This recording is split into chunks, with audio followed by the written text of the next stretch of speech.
T V ಮಾಧ್ಯಮ, ದೃಶ್ಯ ಮಾಧ್ಯಮ ಪತ್ರಕರ್ತೆಗೆ ನನ್ನ ಹೃದಯಪೂರ್ವಕ ಬೆಳಗಿನ ಶುಭೋದಯಗಳು, ಅಭಿನಂದನೆಗಳು. ಜಿ ಕೆ ಗಿರೀಶ್ ಉಪ್ಪಾರ್, ಮಾಜಿ ಅಧ್ಯಕ್ಷರು, ಕರ್ನಾಟಕ ಉಪ್ಪಾರ ಅಭಿವೃದ್ಧಿ ನಿಗಮ ನಿಯಮಿತ, ರಾಜ್ಯ ಸಚಿವ ಸಂಪುಟ ದರ್ಜೆ, ಕರ್ನಾಟಕ ಸರ್ಕಾರ, ಬೆಂಗಳೂರು. ಇವತ್ತಿನ ಪ್ರೆಸ್ ಮೀಟಿನ ವಿಚಾರ ಏನಂದರೆ, ಮತ್ತೊಮ್ಮೆ ನರೇಂದ್ರ ಮೋದಿಜಿಯವರು 3ನೇ ಬಾರಿಗೆ ಪ್ರಧಾನಿಯಾಗಿ ಈ ದೇಶವನ್ನು ಕಾಪಾಡಲಿ ಅಂತೇಳಿ ಈ ದೇಶಕ್ಕೆ ವಿಶ್ವಕ್ಕೆ ಒಂದು ವಿಶ್ವಮಾನವನಾಗಿ ಪ್ರಧಾನಿ ಗುರುತಿರ್ತಕ್ಕಂಥದ್ದು ಇವತ್ತು ನರೇಂದ್ರ ಮೋದಿಜಿಯವರನ್ನ. ಹಾಗಾಗಿ ಕರ್ನಾಟಕ ಲೋಕಸಭಾ ಕ್ಷೇತ್ರದಲ್ಲಿ ಆಯಾ ಲೋಕಸಭಾ ಕ್ಷೇತ್ರದ ವ್ಯಾಪ್ತಿಯಲ್ಲಿ ಮೊದಲನೇ ಹಂತದಲ್ಲಿ ಚುನಾವಣೆ ನಡೀತಿರತಕ್ಕಂಥದ್ದು 26ನೇ ತಾರೀಕು ನಡೀತಕ್ಕಂಥ ಚುನಾವಣೆ ಹಂತದಲ್ಲಿ ಈಗಾಗಲೇ ಎಲ್ಲ ಲೋಕಸಭಾ ಕ್ಯಾಂಡಿಡೇಟ್ಗಳ ಸಮ್ಮುಖದಲ್ಲಿ ನಮ್ಮ ಸಮಾಜದ ಉಪ್ಪಾರ ಸಮಾಜವನ್ನು ಒಂದು ಸಭೆ ಮಾಡಿ ಅವರಿಗೆ ಅಭಿನಂದನೆ ಸಲ್ಲಿಸಿ ನಾವು ಬೆಂಬಲ ಕೊಡುವಂಥ ಕೆಲಸ ಮಾಡಿದ್ವಿ. ಯಾಕಂದರೆ ನಾನು ಉಪ್ಪಾರ ಅಭಿವೃದ್ಧಿ ನಿಗಮದ ಅಧ್ಯಕ್ಷನಾದ ಮೇಲೆ ಸುಮಾರು 3 ವರ್ಷಗಳ ಕಾಲ ಹಿಂದೆ ಮಾಜಿ ಮುಖ್ಯಮಂತ್ರಿಗಳು ಸನ್ಮಾನ್ಯ ಯಡಿಯೂರಪ್ಪಾಜಿಯವರು ಕೊಟ್ಟಿರ್ತಕ್ಕಂಥ ನಮ್ಮ ಫಸ್ಟು ಇವತ್ತೇನಾರ ಮಠಮಾನ್ಯಗಳಿಗೆ ದುಡ್ಡು ಕೊಟ್ಟದ್ದು ಯಡಿಯೂರಪ್ಪಾಜಿಯವರು. ಒಂದು ಹಾಸ್ಟೆಲ್ ಕಟ್ಟೋಕ್ಕೆ, ಒಂದು ಸಮುದಾಯ ಭವನ ಕಟ್ಟೋಕ್ಕೆ ಫಸ್ಟು ಮಠಕ್ಕೆ ಬಜೆಟ್ ಬುಕ್ಕಲ್ಲಿ ದುಡ್ಡನ್ನ ಗುರುತಿಸೋಂಥ ಕೆಲಸ ಮಾಡಿದ್ದು ಯಡಿಯೂರಪ್ಪಾಜಿಯವರು. ಅದಾದಮೇಲೆ ಬಸವರಾಜ ಬೊಮ್ಮಾಯಿ ಸಾಹೇಬರು ಕೂಡ ಮಠಗಳಿಗೆ ಜಾಗಗಳು ಮತ್ತು ಹಾಸ್ಟೆಲ್ಗಳಿಗೆ, ಅಭಿವೃದ್ಧಿಗಳಿಗೆ ಮತ್ತು ನಮ್ಮ ನಿಗಮಗಳಿಗೆ ಸಾಕಷ್ಟು ಸೌಲಭ್ಯಗಳನ್ನು ನೀಡಿರ್ತಕ್ಕಂಥ ಕೆಲಸ ಮಾಡಿದ್ದಾರೆ. ಮತ್ತು ನಾವು ಇವತ್ತು ವಿ ಸೋಮಣ್ಣ ಸಾಹೇಬರ ನೆನೆಸ್ಕೋಬೇಕಾಗುತ್ತೆ. ಅವರು 2,000 ಮನೆನ ಉಪ್ಪಾರ ಸಮಾಜಕ್ಕೆ ಕ್ಯಾಬಿನೆಟ್ ತಂದೋಗಿ ಕೊಡಿಸೋಂಥ ಕೆಲಸ ಮಾಡಿಕೊಟ್ರು. ಅದೆಲ್ಲ ಜನಕ್ಕೆ ಸೇರುವಂಥ ಕೆಲಸ ಮಾಡಿದ್ದೀವಿ. ಈಗಾಗಲೇ ಹಿಂದೆನೂ ಕೂಡ ಪ್ರೆಸ್ ಕಾನ್ಫರೆನ್ಸ್ ಆದಾಗ ನಿಮಗೆಲ್ಲ ಗೊತ್ತಿರ್ತಕ್ಕಂಥ ವಿಚಾರ. ಹಾಗಾಗಿ ನಾವು ಈಗೇನು ಇರ್ತಕ್ಕಂಥ ಕರ್ನಾಟಕ ರಾಜ್ಯದ ಕ್ಷೇತ್ರಗಳಲ್ಲಿ ಒಂದು 10 ಕ್ಷೇತ್ರಗಳಲ್ಲಿ ಉಪ್ಪಾರ ಸಮಾಜ ಪ್ರಬಲವಾಗಿವೆ. ಅವು ಯಾವುವು ಅಂತೇಳಿದ್ರೆ ಚಾಮರಾಜನಗರ, ಮೈಸೂರು, ಚಿಕ್ಕಮಗಳೂರು, ಚಿತ್ರದುರ್ಗ, ಕೊಪ್ಪಳ, ಹುಬ್ಬಳ್ಳಿ, ಬೆಳಗಾವಿ ಈ ಕ್ಷೇತ್ರಗಳಲ್ಲಿ ಉಪ್ಪಾರ ಸಮಾಜ ಪ್ರಬಲವಾಗಿದೆ. 25ರಿಂದ 30 ಲಕ್ಷ ಜನಸಂಖ್ಯೆ ಹೊಂದಿದ್ದು.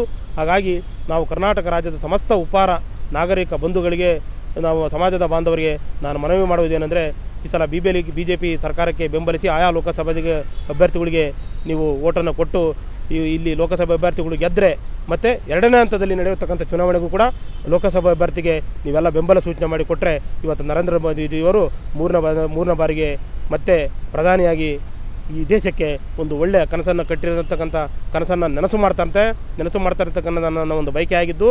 ಮತ್ತು ಈಗೇನು ಇವತ್ತು ಹಿಂದುಳಿದ ವರ್ಗದಲ್ಲಿ ಹೇಳ್ಬೋದು ಯಾರನ್ನು ಗುರುತಿಸಿದ್ದಾರೆ. ಹಿಂದುಳಿದ ವರ್ಗದಲ್ಲಿ ದ್ರೌಪದಿ ಮುರ್ಮು ಅವ್ರನ್ನ ರಾಷ್ಟ್ರಪತಿ ಮಾಡಿದರು. ಹೇಳಿ, ಇದಕ್ಕಿಂತ ಉದಾಹರಣೆ ಕೊಡಿರ್ತಕ್ಕಂಥದ್ದು ಬೇರೆ ಯಾವುದೂ ಇಲ್ಲ. ಆಮೇಲೆ ಒಬ್ಬ ಬಿಹಾರದಲ್ಲಿ ಉಪಮುಖ್ಯಮಂತ್ರಿ ಮಾಡಿದ್ರು DCM, ನಮ್ಮ ಸಮಾಜದ ರೇಣುದೇವಿ ಇವತ್ತು ಕೂಡ ಮಂತ್ರಿ ಇದ್ದಾರೆ ಬಿಹಾರದಲ್ಲಿ. ಒಬ್ಬ ದಾರಾ ಸಿಂಗ್ ಚೌಹಾಣ್ ಅಂತಕ್ಕಂಥ ಸಣ್ಣ ಸಮಾಜದವರು 26 ವರ್ಷಕ್ಕೆ ರಾಜ್ಯಸಭಾ ಮೆಂಬರ್ ಆದಾರ. ಅಂಥವ್ರನ್ನ ಗುರುತಿಸಿ OBC ರಾಷ್ಟ್ರೀಯ ಅಧ್ಯಕ್ಷರು ಮಾಡಿ ಅವರಿಗೆ UPಯಲ್ಲಿ ಮಂತ್ರಿ ಮಾಡಿದ್ದಾರೆ. ಮಂತ್ರಿ ಸ್ಥಾನ ಮಾಡಿಕೊಟ್ರು. ಮತ್ತು ಪಾಗು ಚೌಹಾಣ್ ಅಂತೇಳಿ ಅವರ ವಯಸ್ಸಿಗೆ ಗುರುಸಿ ಅವರು ಚೌಹಾಣ್ ಉಪ್ಪಾರ ಸಮಾಜವನ್ನು ಗುರುಸಿ ಬಿಹಾರದಲ್ಲಿ ಅವ್ರನ್ನ ಗವರ್ನರ್ ಮಾಡಿದ್ದಾರೆ. ದೊಡ್ಡ ಕೊಡುಗೆಯನ್ನು ಕೊಟ್ಟಿದ್ದಾರೆ. ಹಾಗಾಗಿ ಅವ್ರನ್ನ ಗುರುಸಿ ನಾವು ಇಷ್ಟೆಲ್ಲ ಮಾಡಿದ್ದಾರೆ, ಈ ಸಮಾಜಕ್ಕೆ ಗುರುಸಿದ್ದಾರೆ. ಈ ಸಮಾಜದಿಂದ ಕರ್ನಾಟಕ ರಾಜ್ಯದಲ್ಲಿ ಮುಂದಿನ ದಿನಗಳಲ್ಲಿ ಗುರುಸಿ ಇನ್ನೂ ದೊಡ್ಡ ನಮ್ಮ ಸಮಾಜಕ್ಕೆ ಹುದ್ದೆಯನ್ನು ಕಲ್ಪಿಸಿಕೊಡ್ತಕ್ಕಂಥದ್ದು ನಮಗೆಲ್ಲರಿಗೂ ಕೂಡ ಅಭಿಲಾಷೆ ಇದೆ. ಹಾಗಾಗಿ ನಮ್ಮ ಸಮಾಜದ ಎಲ್ಲ ಬಂಧು ಬಾಂಧವರಿಗೆ BJPಯನ್ನು ಆ ಲೋಕಸಭಾದ ಅಭ್ಯರ್ಥಿಗಳನ್ನು ಬೆಂಬಲಿಸಬೇಕು. ನರೇಂದ್ರ ಮೋದಿಜಿಯನ್ನು 3ನೇ ಬಾರಿಗೆ ಪ್ರಧಾನಿಯನ್ನು ಮಾಡಿ ಈ ದೇಶದ ಹಿತವನ್ನು ಕಾಪಾಡಬೇಕು ಅಂತೇಳಿ ತಮ್ಮ ಮಾಧ್ಯಮಗಳ ಮೂಲಕ ಕೈಮುಗಿದು ಮನವಿಯನ್ನು ಮಾಡಿಕೊಳ್ತೇನೆ. ಅಭಿನಂದನೆಗಳು. ನಾನು GK ಗಿರೀಶ್ ಉಪ್ಪಾರ್, ಮಾಜಿ ಅಧ್ಯಕ್ಷರು, ಉಪ್ಪಾರ ಅಭಿವೃದ್ಧಿ ನಿಗಮ ನಿಯಮಿತ, ರಾಜ್ಯ ಸಚಿವ ಸಂಪುಟ ದರ್ಜೆ. ರಾಜ್ಯ ತುಂಬ ನಾನು ಈಗಾಗಲೇ ಒಂದು ಕೋಟ ಶ್ರೀನಿವಾಸ ಪೂಜಾರಿ ಸಾಹೇಬರು, ತೇಜಸ್ವಿ ಸೂರ್ಯ ಸಾಹೇಬರು, ನಮ್ಮ ಡಾಕ್ಟರ್ ಮಂಜುನಾಥ್ ಸಾಹೇಬರು ಕಡೆ, ನಮ್ಮ ಸುಧಾಕರ್ ಸಾಹೇಬರು ಚಿಕ್ಕಬಳ್ಳಾಪುರ, ಹುಬ್ಳಿ ಪ್ರಹ್ಲಾದ್ ಜೋಶಿ ಸಾಹೇಬರು ಆ ಕಡೆ ಎಲ್ಲ ನಮ್ಮ ಸಮಾಜನ ಗುರುತಿಸಿ ಪ್ರವಾಸ ಹೋಗಿ ನಮ್ಮ ಸಮಾಜ ಬಾಂಧವರು ಕರೆದು ಎಲ್ಲ ಮೀಟಿಂಗ್ ಮಾಡಿ ಸಭೆ ಮಾಡಿ ಎಲ್ಲ ಮಾಡಿ ನೋಡಿದಾಗ ಎಲ್ಲ ಕಡೆ ಒಳ್ಳೆ ಅಲೆ ಇದೆ. ಮೋದಿಜಿಯವ್ರನ್ನ ಈ ಸಣ್ಣ ಮಕ್ಕಳು ಕೂಡ ಒಂದು ಹುಟ್ಟಿದ 6 ವರ್ಷದ ಮಗುನು ಕೂಡ ನರೇಂದ್ರ ಮೋದಿಜಿ ಕಿ ಜೈ ಅಂತ ಘೋಷಣೆ ಕೂಗ್ತಾರೆ. ನಮ್ಮ ಹಿಂದುತ್ವ ಒಂದು ಉಳಿಬೇಕು ಅಂತೇಳಿ ಅಂದರೆ ಈ ದೇಶದಲ್ಲಿ, ಈ ರಾಜ್ಯದಲ್ಲಿ ಉಳಿಬೇಕು ಅಂತೇಳಿ ಅಂದರೆ, ಯಾಕೆಂದರೆ ನೋಡ್ಬೋದು ಮೊನ್ನೆ ಹುಬ್ಳಿಯಲ್ಲಿ ನಡೆದಕ್ಕಂಥ ಘಟನೆ ನೋಡಿರ್ಬೋದು, ಅದಕ್ಕಿಂತ ಹಿಂದೆ ನಡೆದಕ್ಕಂಥ ಘಟನೆ ನೋಡ್ಬೋದು, ವಿಧಾನಸೌಧದಲ್ಲಿ ಕೂಗಾಡಿರ್ತಕ್ಕಂಥ ಘಟನೆ ನೋಡ್ಬೋದು. ಇದನ್ನೆಲ್ಲಗಳ ಕರ್ನಾಟಕದಲ್ಲಿ 6.5 ಕೋಟಿ ಜನಸಂಖ್ಯೆ ಇದ್ದಾರೆ. ಜನಸಂಖ್ಯೆ ಮತದಾರರು ನಿರ್ಣಯ ತಂತಾರೆ. ಇದೇನು ಈಗ ಲೋಕಲ್ ಎಲೆಕ್ಷನ್ ನಡೆಯೋದೇ ಬೇರೆ, ಪಾರ್ಲಿಮೆಂಟ್ರಿ ಎಲೆಕ್ಷನ್ ನಡೆಯೋದೇ ಬೇರೆ. ಹಂಗಾಗಿ ಲೋಕಸಭೆಯಲ್ಲಿ ಎಲ್ಲರನ್ನೂ BJPಯನ್ನು ಅತಿ ಹೆಚ್ಚು ಕ್ಯಾಂಡಿಡೇಟ್ಗಳನ್ನು ಇಪ್ಪತ್ತೆಂಟು ಸೀಟ್ಗಳನ್ನು ಗೆಲ್ಲಿಸಿ ಇವತ್ತು ನರೇಂದ್ರ ಮೋದಿಜಿಯವನ್ನ ಪ್ರಧಾನಿ ಮಾಡಬೇಕು ಅಂತೇಳಿ ಪಣ ತೊಟ್ಟು ಇವತ್ತು ರಾಜ್ಯ ಜನ ನಿಂತಿದ್ದಾರೆ. ಇದು ಹಾಗೆ ಆಗುತ್ತೆ. ಸೂರ್ಯ ಚಂದ್ರು ಮೂಡೋದು ಎಷ್ಟು ಸತ್ಯನೋ ನರೇಂದ್ರ ಮೋದಿಜಿಯವರು 3ನೇ ಬಾರಿಗೆ ಪ್ರಧಾನಿ ಆಗೋದು ಅಷ್ಟೇ ಸತ್ಯ ಅನ್ನತಕ್ಕಂಥ ಮಾತನ್ನು ನಾನು ಹೇಳ್ತೀನಿ. ಈಗ ಗ್ಯಾರಂಟಿ ಯೋಜನೆಗಳು ಅರ್ಧ ಜನಕ್ಕೆ ಬಂದಿದೆ, ಅರ್ಧ ಜನಕ್ಕೆ ಬಂದಿಲ್ಲ. ಅರ್ಧ ಜನ ಬಂದಿದೆ, 10 ಜನದಲ್ಲಿ 2 ಜನಕ್ಕೆ ಬಂದಿದೆ, 8 ಜನಕ್ಕೆ ಬಂದಿಲ್ಲ ಗ್ಯಾರಂಟಿಗಳು. 2 ಜನ ಬಂದಿರೋರು ಬಂದಿದೆ ಅಂತ ಹೇಳ್ತಾರೆ. 8 ಜನ ಬಂದಿರೋರು ಬಂದಿಲ್ಲ ಅಂತ ರಾಜ್ಯ ತುಂಬ ಟಿ ವಿಲೆಲ್ಲ ಪ್ರಸಾರ ಆಗ್ತಿದೆ, ನೋಡ್ತಿದೆ.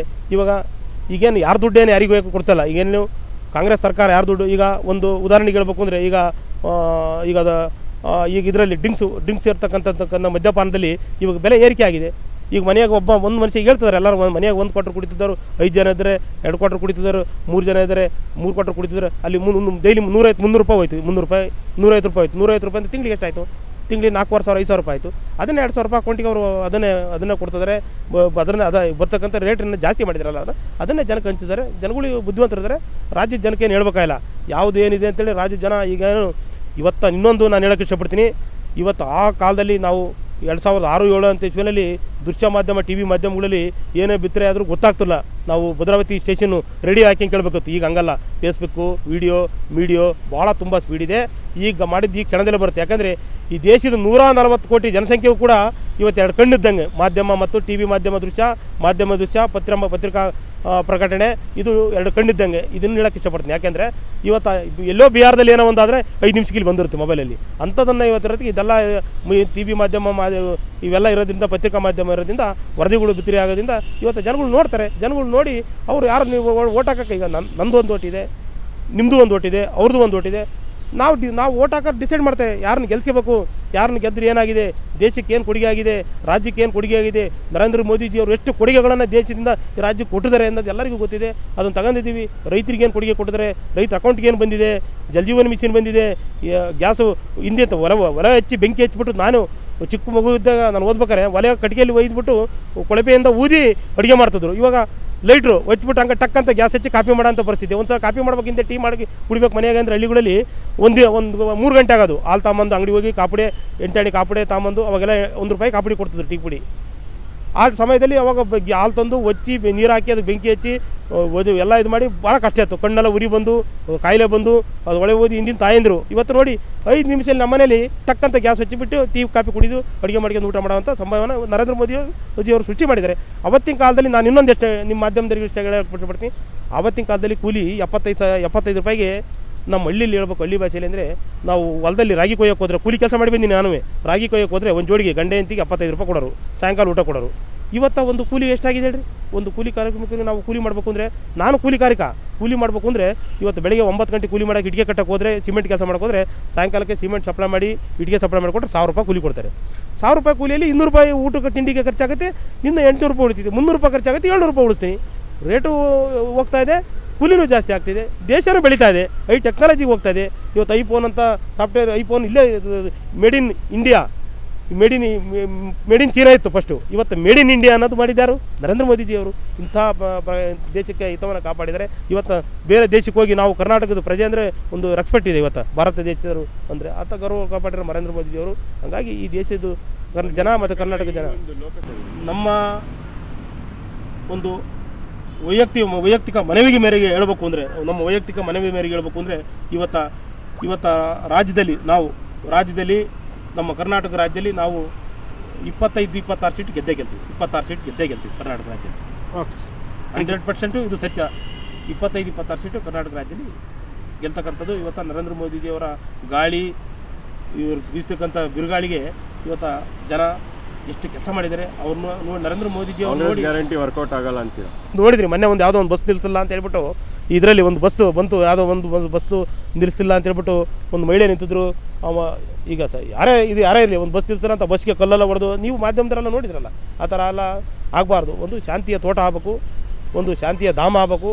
ಈ ದೇಶ ಶಾಂತಿ ಧರ್ಮದಿಂದ ನಡಿಬೇಕು ಅಂದರೆ ನರೇಂದ್ರ ಮೋದಿಜಿಯವರು 3ನೇ ಬಾರಿಗೆ ಪ್ರಧಾನಿಯಾಗಿ ಮತ್ತೆ ನಮ್ಮ ದೇಶದ ಹಿತವನ್ನು ಕಾಪಾಡಲಿ ಅಂತಕ್ಕನ್ನೋದು ಸಮಸ್ತ ನಾಗರಿಕ ಬಂಧುಗಳ ಒಂದು ಬೇಡಿಕೆಯಾಗಿದೆ. ನನ್ನ ವೈಯಕ್ತಿಕ ಕೂಡ ಮನವಿ ಆಗಿದೆ. ನಾನು ವೈಯಕ್ತಿಕವಾಗಿ ಮನವಿ ಮಾಡ್ತೀನಿ, ಈ ಗುರ್ಚಿ BJPನ ಗೆಲ್ಲಿಸಿ ಅಂತೇಳಿ.